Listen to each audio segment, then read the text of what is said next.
Good afternoon, everyone. Let's get started today. What do you say we get started? Better than being out there on the slippery roads or stuck or buried in a snowbank or, good to see that you guys are here or not. I don't know, ready to call 911 or something like that. I don't know how I'm getting home tonight, but.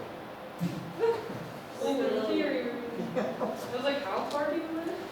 Well, not very far, because I'm gonna have to dig out my car and slide and, I don't know what, I don't know. Let's just have a look. I know. All of us got together. A little bit, but it's not gonna stop us. Think about how much you could burn. You should take some pictures. Let's just get through the rest of the Somebody's not doing it. All right, I'm gonna start by returning some graded homework, Yes, as I usually do. You still always be full of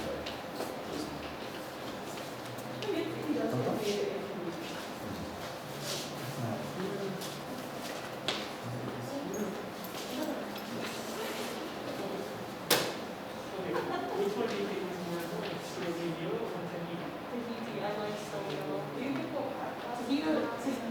Yes. Tahiti. No, the guys from South Club. We did this thing, and they would do this weird dance. Remember what happened last Friday? It was ridiculous. Like, they made it sort of annoying. Oh, no. I know, I was so upset, because I still want to wear this. So on Saturday, it's like, we didn't go first. I A lot of was like, people not I had to take my shoes off to get to my car. I think, like I can do trees. Well, But I also honestly, it doesn't. Okay, do you think that this year's director was like six? Like my case, all-wheel drive. Like, This year's. Hey, if you haven't already, could you take this homework handout out, since it is due today? And I am planning to select this. Based on our discussion last week, yes, because today's Monday, right? Last week of cadences, we talked about the 5 different kinds, the perfect authentic or the PAC, the imperfect authentic or the IAC, the half cadence or HC, the deceptive cadence DC, or the polybal cadence PC. Okay. And we talked about what needs to be true of the music and what Roman numerals chords you need to use, that kind of thing, in order to create these types of cadences. Remember, cadences are 2-chord units that come at the end of phrases. They close or terminate phrases. Some of them very strong and some of them pretty weak. So let me ask if there are any questions about anything on this assignment before I do pick it up. I hope that, one thing I want to mention, down on the bottom of the front side, where you have your deceptive cadence, you see that? Did you remember what is the special doubling in the 6th chord? In the part right there. Okay, so I hope you all remember to double the 3rd of the 6th chord. Do not double the root. Because if you do, you will probably have some chord-writing errors that I'll have to mark. Remember, whenever a 6th chord comes immediately after a 5 chord, especially in deceptive cadences, otherwise all deceptive progressions, we need to double the 3rd of the 6th chord, not the root, as we would like to. So that was one thing I wanted to remind you of. so how would you write the chord then? How would you? Well, I suppose we can take a look at that. Maybe their hand staff.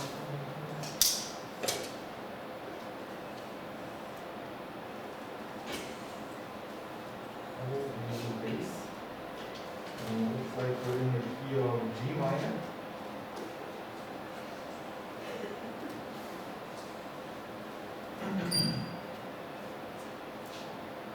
The first chord is given. It's a 5 chord. Root position.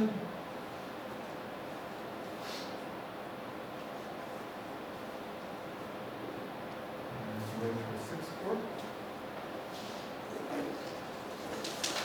In order to ensure that we have the 3rd of this chord doubled and not the root, what ends up happening is that 2 of the 4 voices from that chord will go up. 2 of the voices from that chord will go down.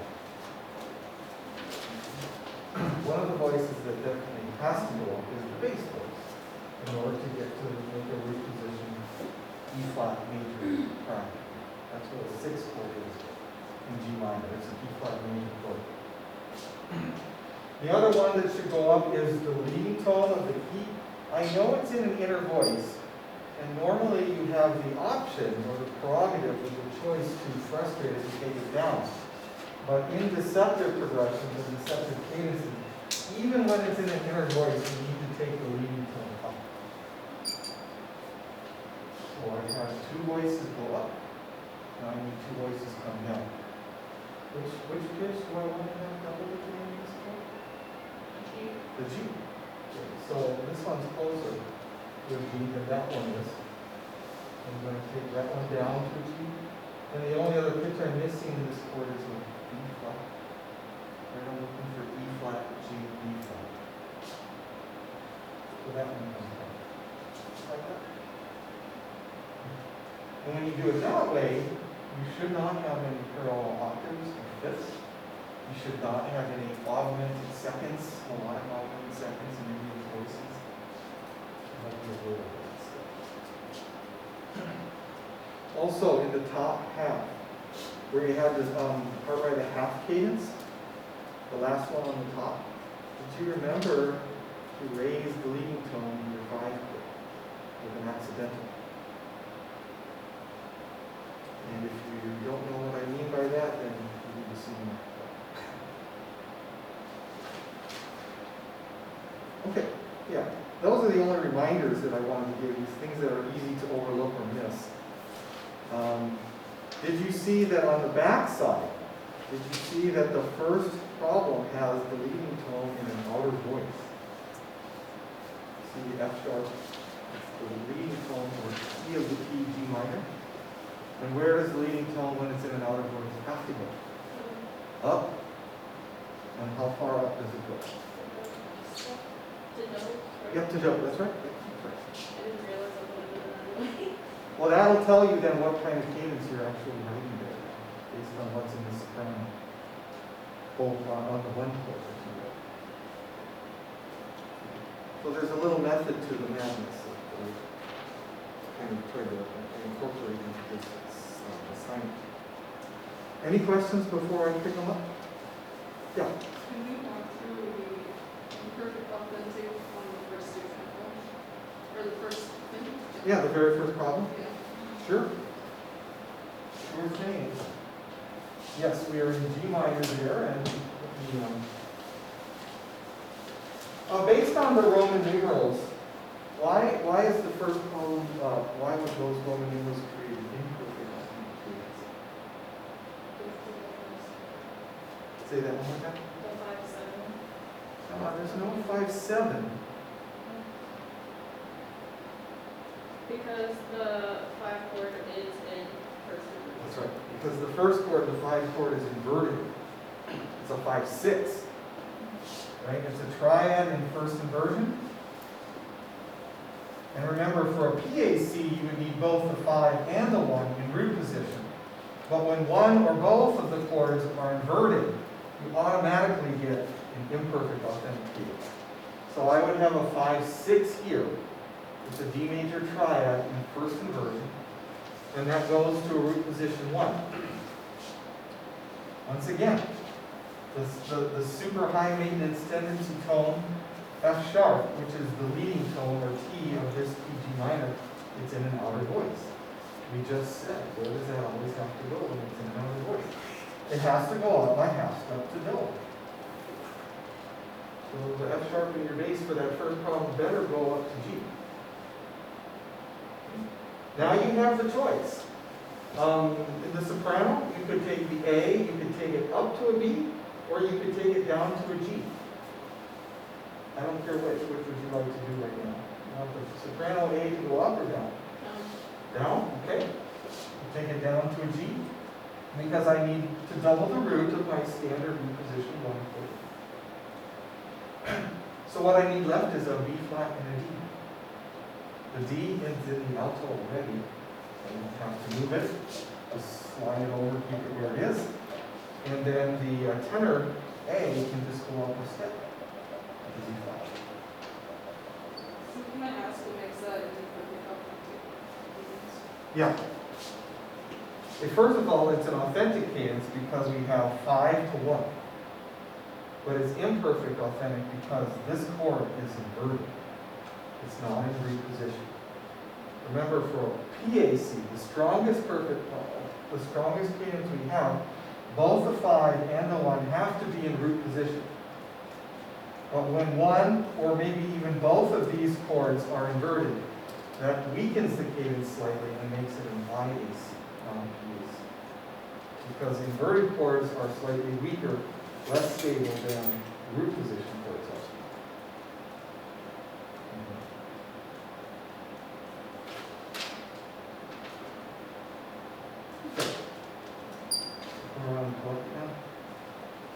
Make sure your name is on it, and I'll pick it up.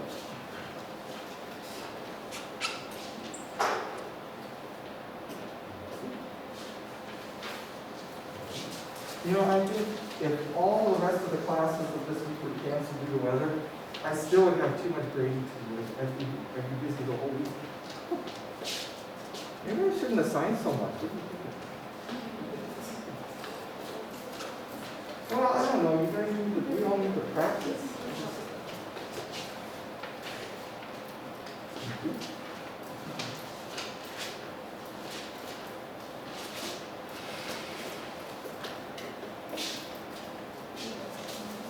I would like to spend a few minutes today reviewing a little bit about cadences, and then I'm going to move on and I'm going to specifically talk about phrases. Because cadences and phrases, they go hand in hand. You can't have one without the other. So on the board, I have a chart that I'm going to fill out here, a little table, in which I'm going to place the 5 different types of cadences in one of these 2 columns. The first column I have is a cadence that's strong, final sound. A cadence that would be considered conclusive or complete or even closed sound. In the right-hand column, I've got cadence types that would be considered maybe progressive sounding. That is, they're weak or inconclusive, incomplete, or open sounding. And hopefully, it's not too much trouble for you to think of which of the 5 cadences go in this column and which of the 5 cadences go in the other column. Out of the 5 total types of cadences we have, I tend to, divide them into these 2 categories, and it helps me remember them and distinguish them pretty well. So what's one cadence that we learned last class that definitely has to go in this one? The PAC, the perfect authentic cadence. And what's one cadence that really should definitely go in this one? Not the inverted authentic cadence. Inverted authentic cadences are still conclusive, they're still strong, it's just not quite as strong as the PAC. Is it, deception? Yeah, deceptive cadence, sure. That one, when you hear a phrase end with a deceptive cadence, you really want more music to continue. Okay? I'll put the IAC over here, but I'm going to put it underneath the PAC. It's just not quite as strong. But it's still an authentic cadence. It still ends with a 1 chord. So that gives it some stability or strength. Okay, the other one that goes here is the half cadence. The half cadence is very weak, very open-ended sounding. And then the plagal cadence, I'm going to actually place down here in this column. Again, it ends with a 1 chord, so it's got some closure to it, I guess I should say. But it's even weaker than the IAC and the PAC, because it doesn't have a dominant. Besides, now that I'm thinking about it, what are the 2 chords that make a plagal cadence? 4 to 1, that's right. 4 to 1. Okay, so that's kind of how I would mentally group these 5 cadences. I'd say these are relatively strong, with of course this being the strongest, nothing stronger than the PAC, and these 2 both being about equivalently equally weak.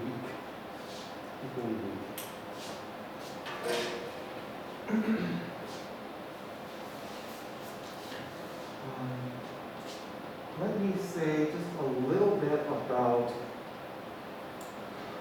I have this in my notes and I probably should say something about it. Okay, do you all have this in your notes so I can read it? I need to make more space.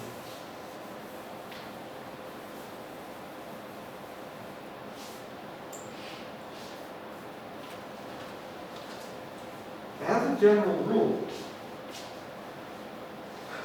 When you have a passage of music where there's more than one chord in a measure, the last chord of the cadence normally falls on a strong beat. So here we're talking about kind of like metric accents and where the chords of a cadence typically lie. Let's say I'm in I have a couple measures of music in 2/4 meter. And let's say, by the way, which beat in 2/4 meter is strong? B1, right? B2 is considered weak. So if I have B1 here, and B2 here, and B1 here, and B2 here in these two measures, and I want to fill out or put in a cadence, let's pretend we have more music back here, and our cadence ends the phrase. Let's say I'm going to use an authentic cadence. Even go as far as say PAC. If I'm going to write a PAC, the last chord of the cadence falls on a strong beat. You see how the one chord must fall on a strong beat, that is B1 in this meter. The one chord will not fall or land on B2, the weak beat. And since the last chord of the cadence lands on a strong beat, then the second to last chord of the cadence by default falls on a what kind of beat? A weak beat. So if I have a perfect authentic cadence, 5/1, generally the 5 chord is going to land on a weak part of the weak beat. And the last chord of the cadence, the final chord of the whole phrase, will land on a strong beat. That's another chord that I could put here. I could put anything. I could put a predominant chord, or I could even put this, because we know about progression now. So in classical music, in the style of music we study, in 2/4 meter, you very well may see a phrase end like this, 1/6/4, and then the cadence chord, 5/1.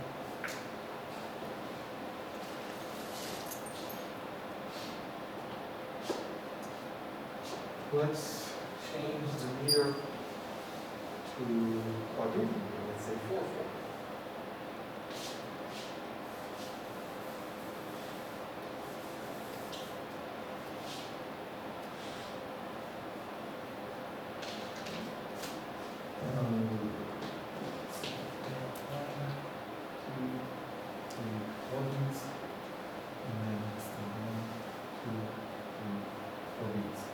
Now, in 4/4 meter, 2 out of the 4 beats in the measure are considered strong.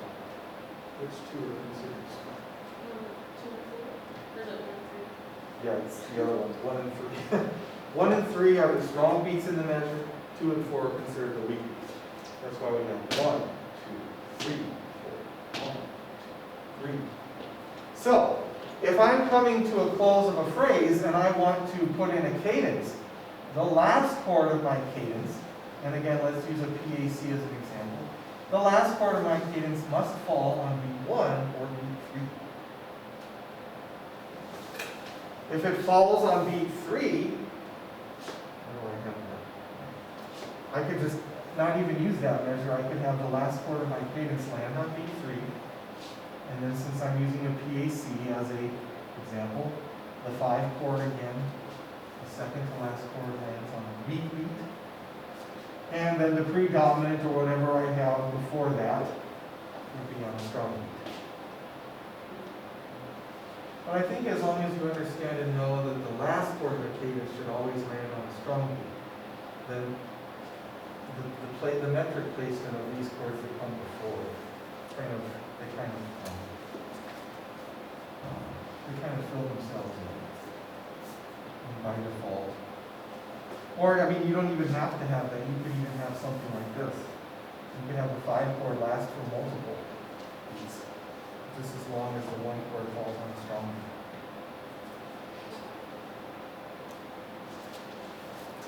Okay, finally, let me just show triple meter. That's the only one I didn't do. Say we have a couple measures here in triple meter. 1, 2, 3, 1, 2,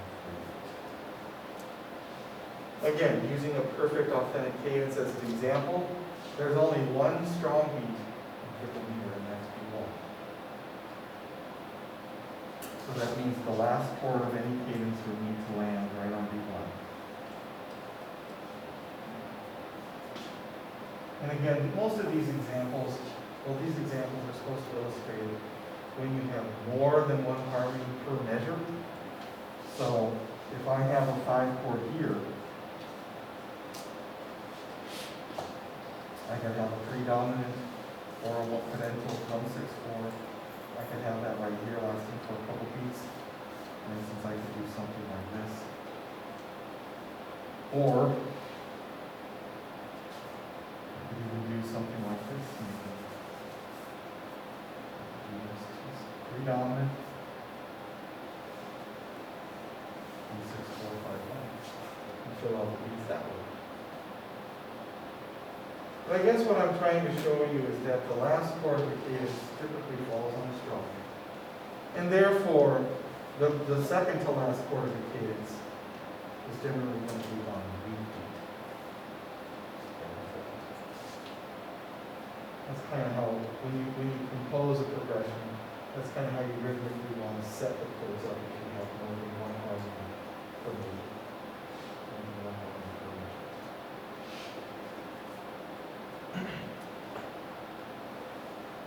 In the examples that we see later in this class, I don't know if I'll remember to remind you to check that out, but you should find that the last chord of the phrase, that is the last chord of the phrase, should fall on a strum. All these others. Okay. Any questions about cadences before I shift gears into phrases? I believe last class I defined a phrase for us. Yeah, read your notes. Oh yeah, it says a relatively independent musical idea terminated by cadence. Oh, music to my ears. I couldn't say it any better. Excellent. A phrase is a relatively independent music idea terminated by a cadence. That's our official working definition for a phrase. Okay?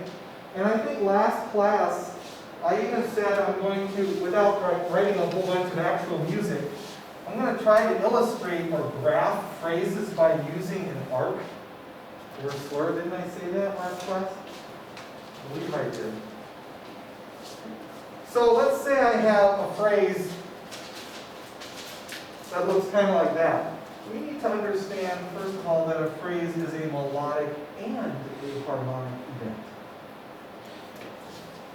Melodic in that the melody must sound like a relatively independent idea of some sort.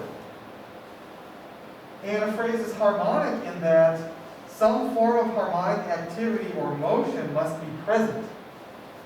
In other words, you need to have some kind of harmonic motion move towards a goal or a cadence.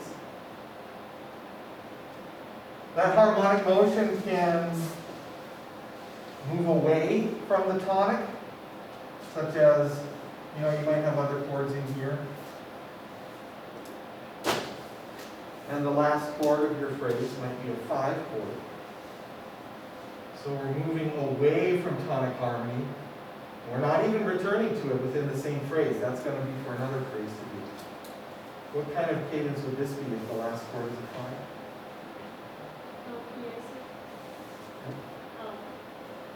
Half cadence. Yeah, half cadence. So here's another type of phrase with harmonic motion. This time the harmonic motion is a well-formed progression,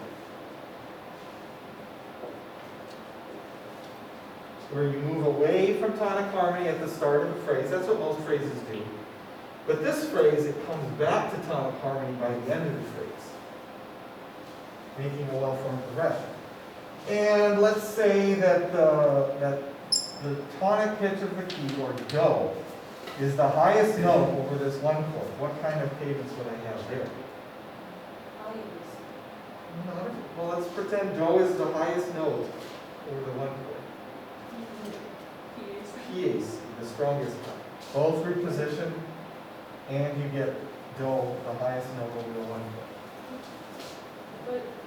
But I thought because the 5 was inverted, it had to be Okay, careful, the 5 is not inverted. That's a root position 7. So it's actually in root position. You're right, if it was inverted, like if it was 5, 6, 5, or 5, 4, 3, something like that, then it would be an obvious 4. Okay, so a melodic, there has to be something going on melodically and harmonically. There has to be harmonic motion. In other words, you really can't have a phrase if the harmony of the phrase is just this.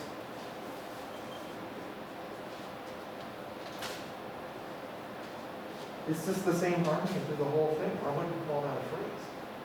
You've got to have some kind of harmonic motion, either moving away from tonic and staying away from tonic, or moving away from tonic and coming back to tonic.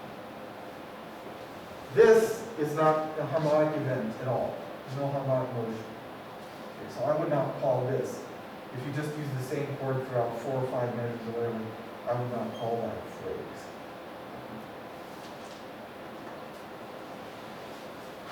All right, let's look at, because part of what we need to do the rest of the class is we need to look at some examples. Here's some examples and get practice identifying phrases, where they begin and end, how many phrases you hear in a passage of music, and what the cadences are. We need to get used to doing this and get some practice doing this, because that's going to be a big part of what the next homework assignment is about. Analyzing phrases and their cadences. So let's take a look at it and listen to some phrase examples that I think are fairly clear. And for this, I'm going to have to turn on the TV screen. I kind of wish, like right when a teacher or somebody walked in the room, they would automatically, just like the automatic. And then when you leave the room, they automatically shut off. You really have to tell it to do what you do.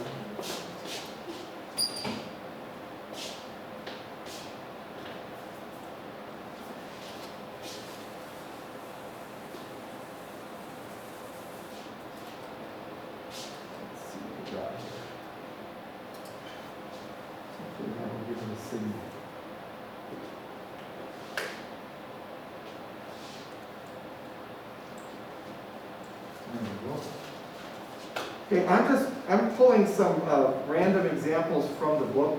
They're not necessarily in any chapter that we're in. I just thought they're in your text and they do serve as some decent examples of phrases. So this particular example is on the bottom of page 304. If you have your book, you can go ahead and turn there and just see it close up, but I'll try to increase the size of it so it becomes relatively clear to you. Here's, what is this? 1, 2, 3, 4, 5, 6, 7, 8 measure example. And I'll go to the piano and I'll play this. And I would like you, when you listen to this, I want you to hear, or tell me when I'm done, how many phrases do you hear in this passage? Do you hear 1 phrase, 2 phrases, 3 phrases, or like 57 phrases? Of course you're not going to have 57 phrases. All right, so this is the bottom of page 304.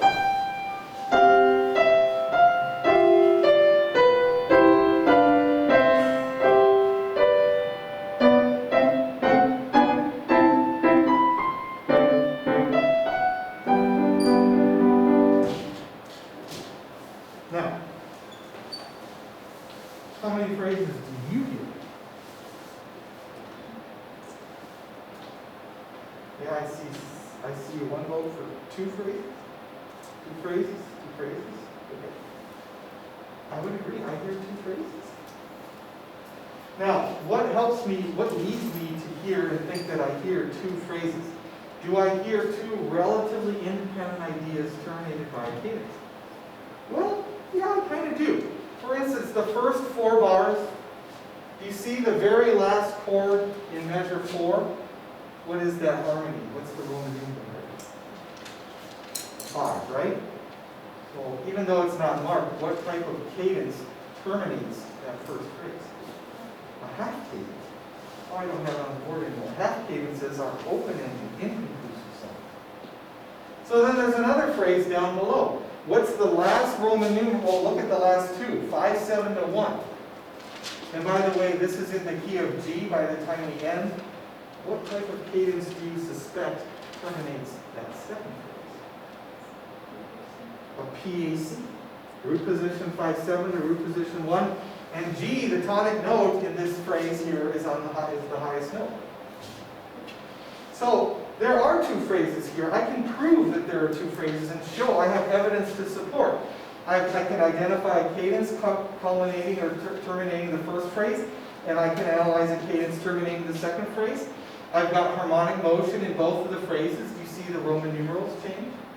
And I've got the melody is doing something. So, one of the things I'm going to have you do for your homework for next time is you're going to listen to brief passages like this. I want you to identify the number of phrases that you hear, in this case 2, and then I want you to tell me what type of cadence closes each phrase. That's going to be the main tasks here. I might have mentioned this last class. In terms of phrase, the lengths of phrases. Did I mention what's a standard phrase length, or how many measures? You said 4 to 8? Yeah, 4 to 8 measures. In fact, I might even go so far and say phrases are generally either 4 or 8 measures long. They can be in between, but at least in the classical era, like with Mozart, you generally get exactly 4 or exactly 8 measure phrases. That's how long they are. How often is it that you see one that's in between 4 and 8? I don't know, maybe, I would say maybe 2 or 3 times out of 10.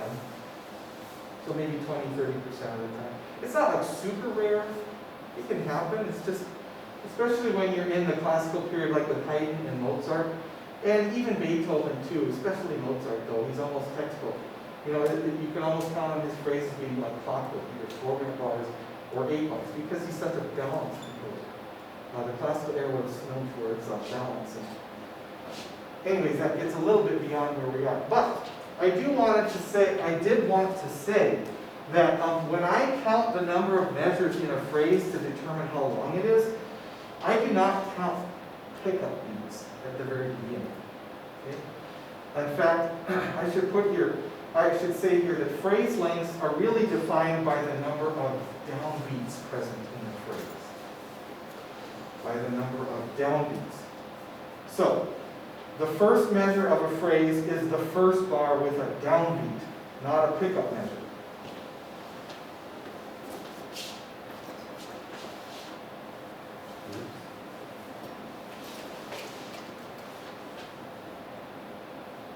So if I asked you how many measures long is the first phrase here, you would just totally skip that pickup measure because that's not a downbeat. Downbeat means beat 1. Is there a beat 1 in that pickup measure?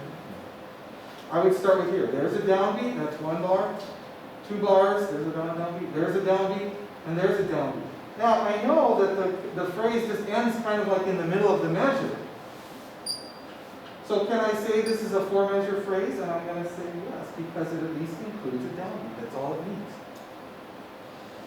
Where does this beat properly belong to then? It's a pickup to where? The next measure, the next phrase, right? So this is technically a pickup to the next phrase.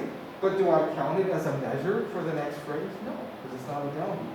So the length of the second phrase is 1 downbeat, 2 downbeat, 3 downbeat, 4 downbeat, 4 measures. I just ignore pickups, that's what I do. Make sense? Hi, this one? Okay. Questions about this one? Let's take a look at another example. This one I'm just, again, picking randomly out of your book. This one, go to page 336, if you have your book. Boy, that's a lot of notes. You won't look at this whole thing here. In fact, this example is even, it's even more, I guess, user-friendly, because you see how the author has marked the cadences where they are? And you see how the author has even told you what kind of cadence there is? You see the abbreviations like HC and PAC and all that stuff. Yeah, now you know what that means. So what I want to do is I just want to play the first 8 measures at the piano, in other words, up to the repeats. And I want to ask you, how many phrases do you hear? just up from the beginning up to the repeat sign. This is in the key of A major.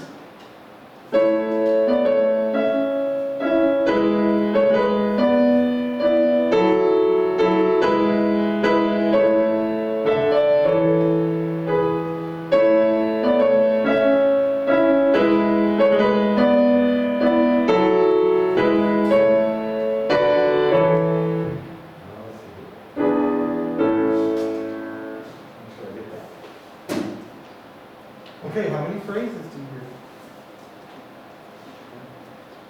I hear two pretty clear phrases. Do we have something going on melodically? Yeah, we've got a clear melody going on. The first, in fact, how many measures long is the first phrase? 4 measures long, right? 1, 2, 3, 4. And you see that the author has told you where the end of that phrase is, marked it with an HC or a half cadence. That means, I mean, we don't have the Roman numerals, but that means we're in A major, the last chord there in bar 4, that's a 5 chord. In fact, it's technically 1, 6, 4, 5, if you look at those notes in the key of A major. We could take the time to do that. And if we weren't told it was a half cadence, you'd have to analyze the harmony there to find out what kind of cadence it is. There's no other way. Well, maybe the ear can tell. Then how long is the second phrase up to the repeat sign? 4 measures, again, right? Mozart's pretty balanced, pretty predictable. What type of cadence do we have terminating the second phrase though? A PAC, right? So we have root position 5-7 with that low E going to root position 1 in A major.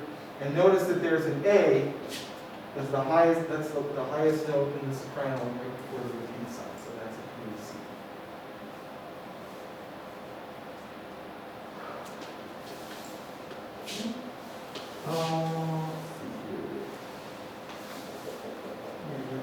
Oh, I should tell you that in this class, I would avoid considering something as short as 2 measures to constitute a phrase. Unless the tempo is like 2 measures can't really be enough to constitute a phrase. Okay? So on your homework, anything like this, or just resist the temptation to say, oh, well, I hear a phrase every 2 measures. That's about, I'd say the shortest length of a phrase we're going to really run into is about 4 measures. Okay? Let's not do anything shorter or less than 4 measures in terms of a phrase. Okay?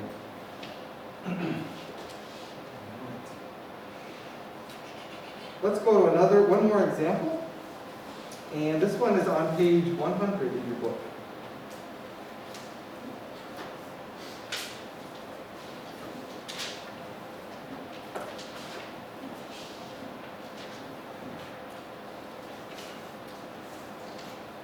And here's a Beethoven example.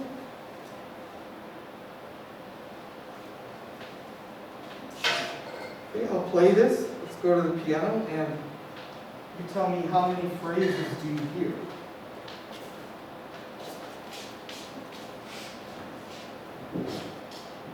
This is in the key of E flat major.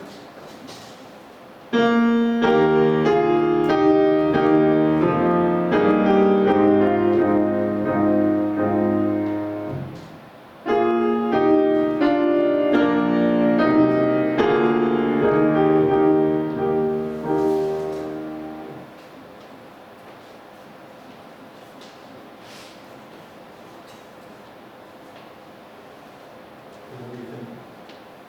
2?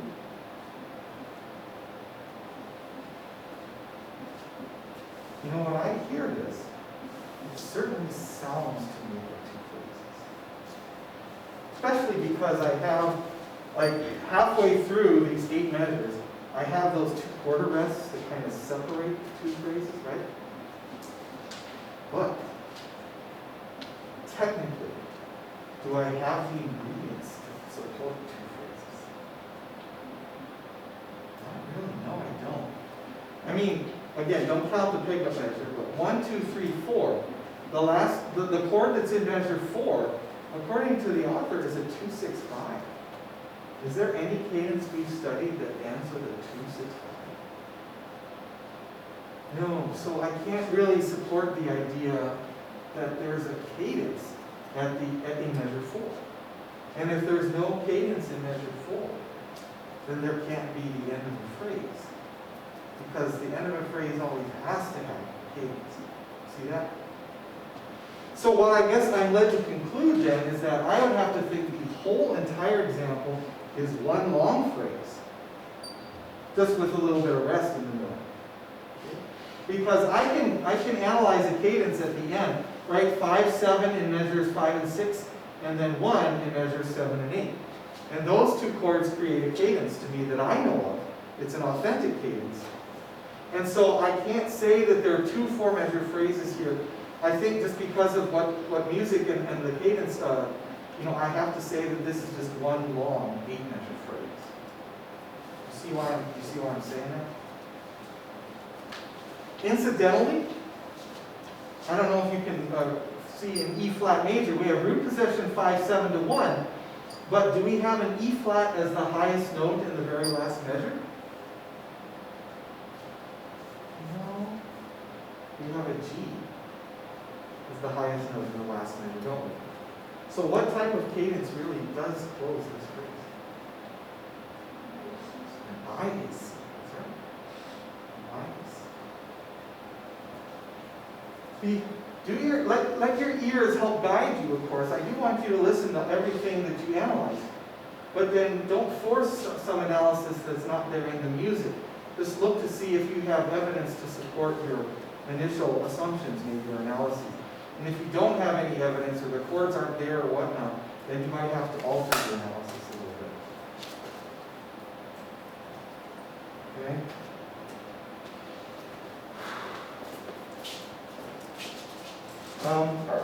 All right, let's go to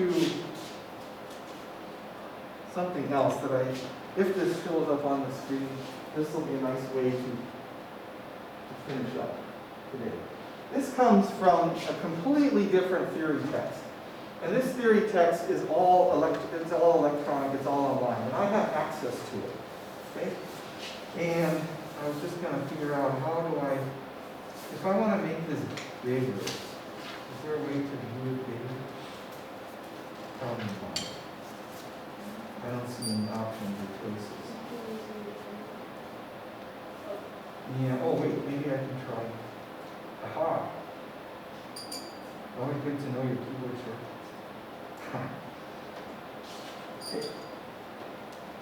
These examples, these measures are all in the key of D. You see that there's a quick example of a PAC. Root position 5 to 1, with D as the highest note in the second chord. You see the second example is also a PAC. The third example is a IAC. It's got Mi in the soprano over the 1 chord. And then the last one there is also an IAC because one of the chords is inverted. You see that? I'm going to see if this actually plays it. That'll be sweet. There's your PAC. Pretend it's at the end of a phrase. There's an IAC and another one. Okay. Let's go on. Let's take a listen to this. Let me ask you how many phrases you hear in this example.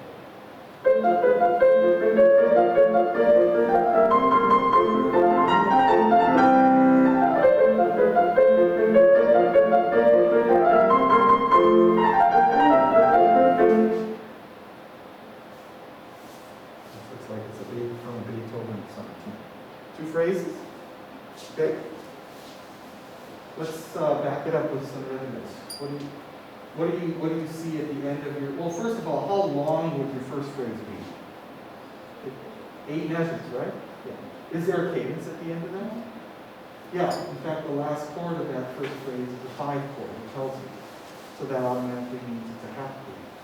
We want more music to continue. Therefore, it's the second phrase. 8 measures long, right? What type of cadence terminates the last phrase? Yeah, I guess it's not even showing you this. The PAC, in position 571. Ah, let's see. Now we can't see the clef, so we can't read the music. Yeah, so when you hear a PAC, your ear doesn't necessarily need any more music to continue. You've got finality. Okay. How about one last one? This is a Brahms example, and the author in this text is telling you there's a half cadence and a PAC. We need to identify in what measure do you hear the half cadence and the PAC. So let me see if this will play for us.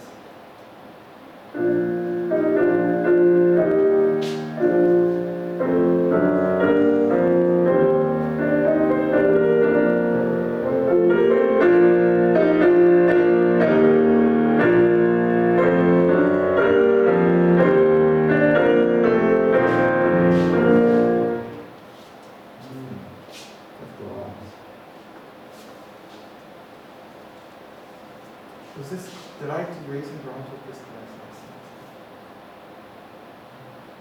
I might have to do raise and Brahms. Did I do that with you guys? But you know what it is. Yeah, it must have been an hour. Oh, I saw, okay, I did it with you guys, but maybe not. Oh, okay. That's for another thing. All right, how many phrases do you hear? 2. Yeah, I would say another 2 phrases. This is in the key of B flat major, this passage. Without even doing a whole lot of analysis, what's the bass note in measure 5? F. That's scale degree 5, right? Which is probably going to be the bass note of a 5 chord. And it is after a little bit of suspended notes. So let's just say that the analysis of measure 5 is a capital 5. So what type of cadence is that? Half. Now, let's go to the very end in measure 10. Look at the very last chord. It's got B flat in the bass, F in the tenor, D in the alto, and B flat in the soprano. And you'll notice that right before, in measure 9, you see the last 8 beat of measure 9 is F8, or F, C, A. That's going to be 5 to 1. Go from your position. That's what the cadence is PAC, right?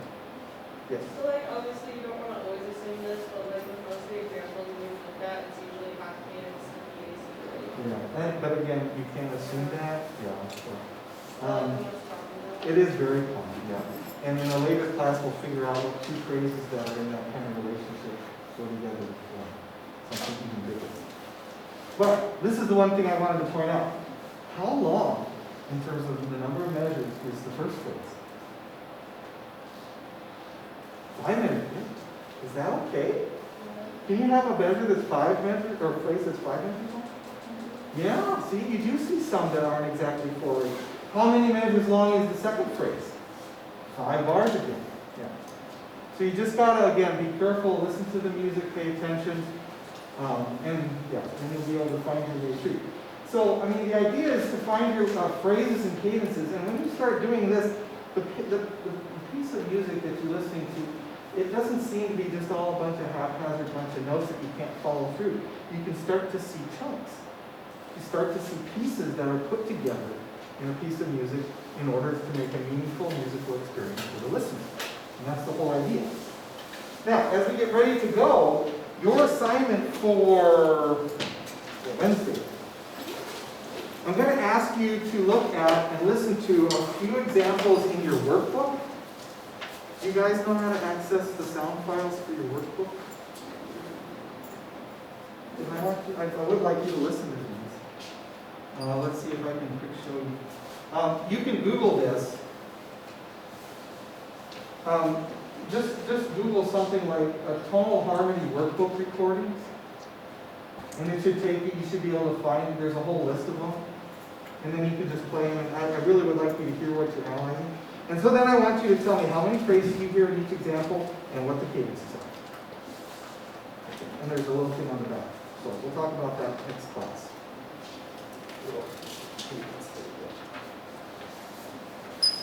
In fact, I think I put a web address on the top of, near the top of this page. You may want to type that in, maybe that'll take you to the workbook recording.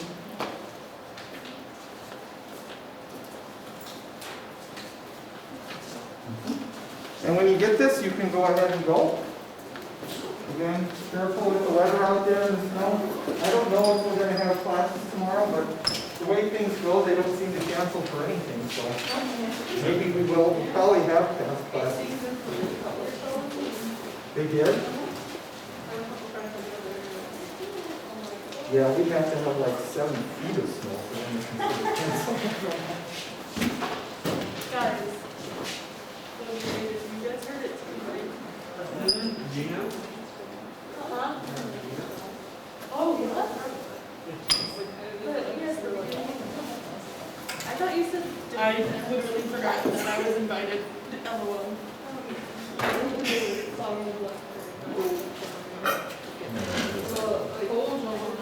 Where are you going?